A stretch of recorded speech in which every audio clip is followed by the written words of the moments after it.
Reflections on week 2 of AHT Practicum. Just to go over my goals again, it's communication with clients, specifically educating them on vaccines and nutrition and the like. Positioning for radiographs, that's pretty self-explanatory. And then animal restraint, specifically feline restraint. So day 1, the little black puppy that was in the clinic last week actually lived over the weekend, so that was really awesome. She's kind of become a little bit of a troublemaker / fun distraction. She's getting spoiled rotten, and it's lovely. So day 1 started out with your normal surgery intakes, but then also on top of it we had a exam come in, and this was a kitten with a history of hind limb paralysis. Now, the best I can tell from the history is that this kitten previously couldn't walk at all on the hind limbs, and there wasn't a whole lot of movement or feeling there. But when this kitten came in, there was feeling and there was movement, but it was very spastic and not very controlled. So the vet did a quick kind of partial neurological exam, and then we did some x-rays.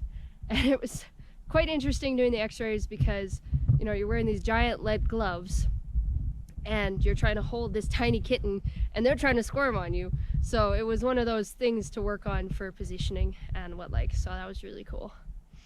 And then after the radiographs, we just got started on surgeries. So I got to place a bunch more IV catheters, which was really going well. Do more monitoring than before, which is also really good.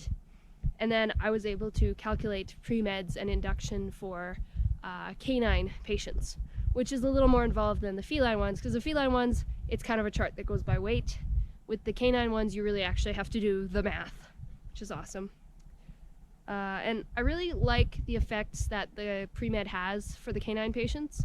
This clinic chooses ACE Hydro, and the reason why they go with Hydro is because it can make them vomit a bit, which is good when you have these rural patients, because the owners will take away the food in the evening, but often they're outside dogs that can get into snacks. So sometimes that's just a pre-anesthetic assurance that there's really nothing going on there. So, and they sedate really nicely. They're very good for catheter placement, and then induction goes really smooth as well. So then also after surgeries, that breeder with the question about coprophagia came back. I'd asked the techs about it, and they said, and in my research as well, it was more of a behavioral thing in this case, because it was an adult dog eating other dogs' poop. It didn't ask me the question again, and I totally forgot about it during the appointment, but I did do some research, and in her dog's case it was most likely a behavioral thing because she was an adult dog with good nutrition, so it couldn't have been a lack of nutrition in her case. So that was interesting. During that exam I was able to help out with, it was like a puppy exam, so there was lots of puppies, and I was able to help out with the vaccines and the vitals on them. And then also, partway through the exam, we realized we didn't quite have enough vaccines drawn, so I had to whip out and draw up a few vaccines. While I was drawing the vaccines, one of the techs was also doing a fecal on some of the puppies' feces, and I was able to see coccidia under the microscope, and that was really cool. And then after that, I also saw her doing a Giardia snap test. Unfortunately, that came back positive as well, so those dogs were then, there was treatment options were discussed for the Giardia and the coccidia. And I think that was just pretty much for day 1, just finding that rhythm and getting back into the swing. Day 2 was the dreaded forgetting of the instruments in the ultrasonic cleaner. So the evening before, of course, I'd cleaned a bunch of instruments, and then I'd put like maybe 4 instruments into the ultrasonic cleaner. It was like the last instruments of the day, and then I forgot them there, and it was the worst because I woke up early in the morning and went, no, I forgot them there, and I felt horrible about it. So I get into the clinic and I go and I take them out and I go, hey, these were left in, and the vet was like, oh yeah, that's not the first time that's happened, and it won't be the last. And so we moved on, and there was no problem. But rule number 1 of ultrasonic cleaners, don't leave the instruments in for more than 10 minutes. That was like the worst thing ever. Then of course I got to calculate more pre-meds and do more intake of the surgical patients. And then I had a sort of bad cat restraint moment. This cat was in for a hernia repair and neuter. and he was kind of a Maine Coon sort of breed cat, not full Maine Coon, but partial Maine Coon, so he's pretty big, and he was not happy with me. And I went to go get him, but I couldn't. I got really scared, and my movements got way too tentative, and that didn't help calm the cat down. When I really should have just calmly bundled him up, I didn't do that, and the tech ended up having to grab him. And then I went to inject him with the pre-med, and he exploded all over the place, and I didn't end up injecting, and that was really disappointing. But then the next cat was also a problem, but I was able to inject perfectly well, because I was like, I want to make sure I get this pre-med in. So a little redemption there, but also a good learning moment.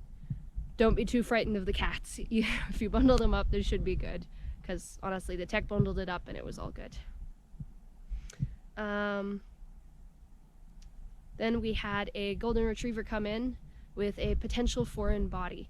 Now, we say potential because she had been given a ham bone earlier, and then they didn't know what happened to the ham bone, like it disappeared, and then she was vomiting and dehydrated. So we weren't sure if it was a foreign body.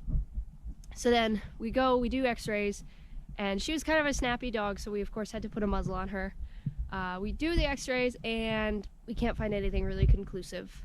So she's put in a kennel, and then later on we took her out and placed like a more long-term IV catheter for hospitalization to kind of correct her dehydration. That was really fun to be a part of, because it was a longer catheter just because they wanted it to stay in, and it had to be bandaged up and everything, so I was able to restrain for that while one of the techs put that in. Then day 3. Day 3 kind of started out with me having to take that dog that we'd placed fluids in, or like a catheter in, IV catheter, out to pee. And this was fun because at the clinic they like you to put like 2 leashes on, of course, because that's extra safe. And then you also have this fluid bag that you got to figure out. So I'm trying to make it so that this very, kind of crazy golden retriever type dog isn't spinning around her own line. So I'm like, okay, here we go with her fluid bag, and everything turned out fine, but man, it was quite the interesting walk trying to balance holding a fluid bag in line and holding the leashes as well. Then of course our day kind of started into surgery intake again, and this was cool because again, I'm just getting more comfortable going in and being there with the clients. As of yet, I've just been kind of shadowing the techs in there, but day 5 I was able to go in and actually talk to people without the techs, so that was cool. But doing the intakes was a lot of fun this day because we had this lady with a young dog, and she actually consented to blood work, which was really good because unless they're an older dog, usually we don't insist on blood work, but we ask if they want blood work. She said yes, so that was great.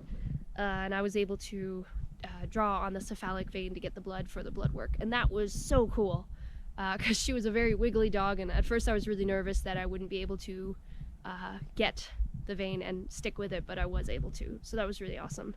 And then of course being able to run the CBC and chem on that as well, get that experience in. Later I was able to induce and intubate the same dog, and her airway was a lot bigger than I expected, so I picked this tube that I thought would fit, and then it turned out it was way too small, and we ended up using a much bigger tube, but her anesthesia was good. And then we had the next spay I was able to monitor for, but she wasn't as good of an anesthetic. All of her parameters were normal, except her gums kept getting pale. And it was so strange because her SpO2 was normal, her CRT was great, like her fluids were good, like everything was normal as far as we knew, except her gums were too pale for my liking. So the vet decided that because she was so pale, we would keep her on fluids during recovery, which is not usually what we do in the clinic, but in this case we just wanted to make sure she had extra support. She recovered fine, but that was a little bit of a nervous moment because we weren't sure what was causing that. Like, we checked blood pressure, everything was good there. It was just kind of a mystery. Then I took the golden retriever on fluids out at lunch, and the vet was noticing like this dog had stayed overnight and her appetite was good and she was doing good, like nothing seemed out of the ordinary, but she hadn't had a bowel movement yet. So I take her out and she's sniffing around and she has diarrhea. And this is very unfortunate because the vet was just called the owners and said, you know what, she's acting fine. We can't find anything on the x-ray. We wonder if she just got an upset stomach. So the vet decided to send her home, but still watching that. But it was still kind of unfortunate because I was like, oh, why did you have diarrhea just as we were going to send you home? That is really annoying. And then after taking the dog out at lunch, I got to help out with a dog that had a giant shoulder wound after being attacked by another dog. This dog was like huge. It was a Neapolitan Mastiff, and it's like this big dog, but he'd been attacked and I guess didn't really fight back because he had like a double layer, like I think it was 2 layers of muscle in the shoulder that were kind of messed over. So he was sedated IV, and then the wound was kind of cleaned up, and it was an older wound, so you know, all of the older wound care was done. A drain was placed, it was sewn up, and then when he woke up, we went to place a bandage. And that was fun because he was a very big dog, and so the vet was placing the bandage, I was restraining the front end, one of the techs was restraining the back end, and then we had another tech distracting and helping pass the bandage over. So it took 4 people to get the bandage on this dog. And partway through, I'm holding the front end, this dog decides this is the perfect time to urinate all over me and the tech who was holding the hind end. I wasn't too perturbed about this because I'd brought another set of scrubs, but it was kind of one of those things where it was like, oh man, couldn't you waited for later? That would have been better. And then another success that day was being able to put a pug in lateral very smoothly for nail trim. I think that was awesome. So day 4, there was a blocked cat, like an emergency right away. Now, this cat wasn't so blocked that it was like tachycardic and like gonna rupture any second, but it was blocked. Like, I went to place him on the scale to get his weight, and when I pull him off, there was kind of like a bit of urine that had sediment in it. So he was like leaking, but he was still blocked. And when the vet came and had a look at him, she palpated his bladder. It was full, but it wasn't dangerously full. Like it was headed on the near side of dangerous. So, you know, she went and talked to the owners about it really quick to explain what they were going to do. And then they wanted to say a quick goodbye. So I bundled the cat in to the exam room, and they said their goodbyes. And, you know, we were able to kind of have a moment of communication where it was like, you know, we're going to do our best for this guy, and, you know, that kind of thing. And they left, and we went and started right away on this cat. So we gave him a pre-med sort of thing, and then we got started. And the vet, she's trying to place the urinary catheter, and it's just not going in. And so she kind of goes to like palpate his bladder again to see how full it is. And as she was doing that, like a squirt of urine came flying out, just missing her, and in it was a plug that had clearly been the block. So then she like checks to see that that was it for the obstruction, and it was. But she wanted to check the urine and see what was in it, so she asked me if I wanted to do a cystocentesis. I was so excited to do a cystocentesis. It was a perfect opportunity because the cat was sedated and he wasn't in any more danger because they'd gotten enough urine out that it wasn't going to explode or rupture if I went and did a cysto, so it was fantastic. So I was able to palpate the bladder and have it there and insert the needle, draw back, and get like 4 mils of urine, and then the rest was expressed and taken out of the catheter. But it was awesome. And then I was able to go over to the urine machine, which is my new best friend, and run the urine. And it was so cool because this urine machine takes a job that would take me like a half hour or an hour, depending on how experienced I am, and makes it so much shorter. So that was fantastic. And it kind of pulls up frames, like pictures of them from the microscopic imaging. And there was red blood cells and white blood cells and struvite crystals. And like lots of red blood cells. Like every field was just loaded with them. So I asked if that was from my drawing, and it said not in those numbers. So that was cool to know, because I know that sometimes when you're drawing that can happen. After the blocked cat, I got to monitor surgery again, and that day was a bad vein day for me. I think that's the first bad vein day I've had, where like I've been doing so well with veins the last week and a bit, you know, just getting veins really well. But that day, it was just not going well. There was this Rottweiler, and her vein was like right there. I could see where it was, and I could feel it. And I went to poke, and the skin was so thick and the vein just rolled right away from me, and the skin was almost grabbing the catheter. It just wouldn't let go. It was the worst. So that one, the tech ended up having to place that for me. Then I had to place a catheter on this brown, curly, fluffy dog, and I was like, okay, I got this. I can do this. So I go ahead and shave it, and I can't even find the vein. Like, I can't see it. I can't feel it. His leg was fat. I felt less bad about that one, though, because it took the tech a while to find the vein, too, so that was better. Then after that, I had a cat IV to place, and that was kind of a redemption because I was able to place it in one go, so that was really good. And then I had to assist with the euthanasia in a vehicle, and this one I thought was interesting because we noticed that this lady had a dog that was the same breed as the little black puppy we've got right now at the clinic. And so after, this dog was not the one that was being euthanized, so kind of to cheer her up, we kind of brought her in and let her see the puppy, and she was so cheered up, and it was really cool to see that some people that wouldn't cheer them up, but with her it really did cheer her up, and she was kind of better after that, so that was really good. So that was a cool thing to see. Different perspective. And then day 5.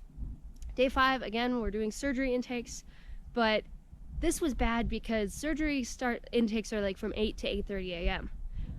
All of the surgery intakes came in at the same time at 8:30 a.m. And this is not so good because that means you're kind of behind on getting started and getting rolling. So thankfully we were able to keep efficient by kind of like getting the intakes in, and I would take weights on the feline patients and get their vitals and then get them set up in kennels and then get the dogs set up in kennels, get as much information as I can, and then the veterinarian would come and do their final check, because at this clinic that's kind of the protocol, and the vet likes to check for any arrhythmias or murmurs or anything of the sort. So I was able to help with that.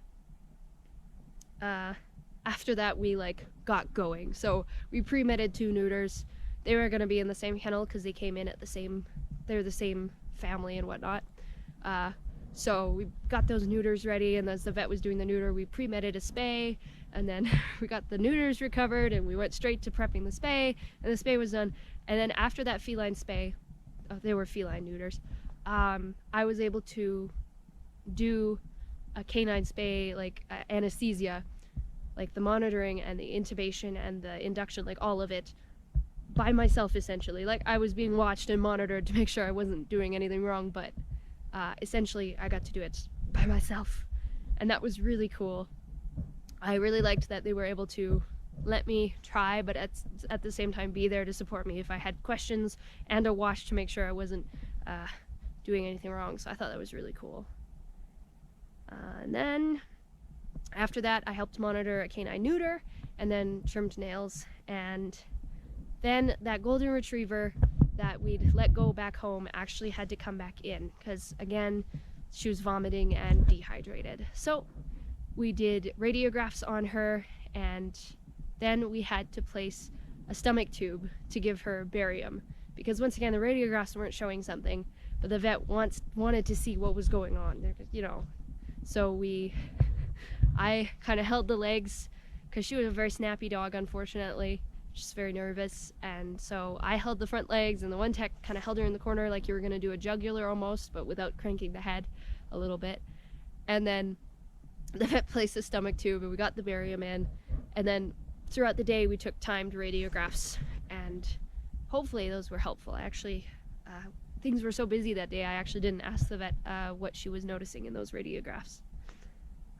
One of those radiographs I got to kind of be the point person on that and do the positioning. First radiograph was too caudal, second radiograph was cranial enough, and that was really great. And then finally, that day was the day that I was able to go into the appointments, like the wellness appointments, by myself and get the vitals and ask about dewormer and stuff. So I only did it twice because we're kind of busy and ran out of appointment slots, but the first one went really well. It was actually really chill. The only thing is I forgot to ask about whether they wanted dewormer.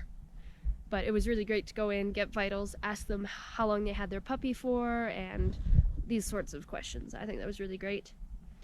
And then the second one was a little more awkward because as I went in to ask them, get the vitals and ask about whether they wanted rabies this time or the next time, because it was a puppy vaccination appointment,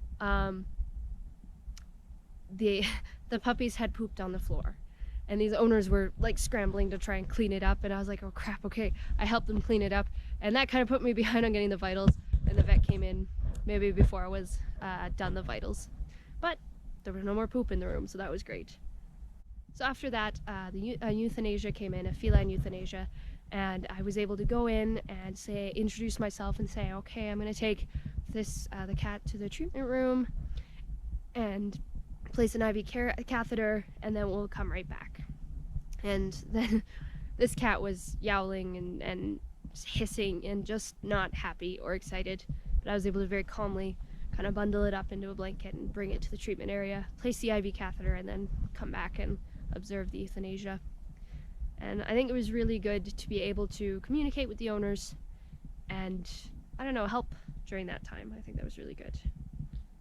And then finally, at the end of the day, I helped to place another IV catheter on that golden retriever for fluids again to fix dehydration. But this time I placed the catheter into the bandaging and a tech restraint. And I think that was a really good practice because it was like a hospitalized IV catheter and not like your surgery IV catheter. So different, bandaging and whatnot. And those are my reflections for week 2 of Practicum. Can't wait to see what week 3 is.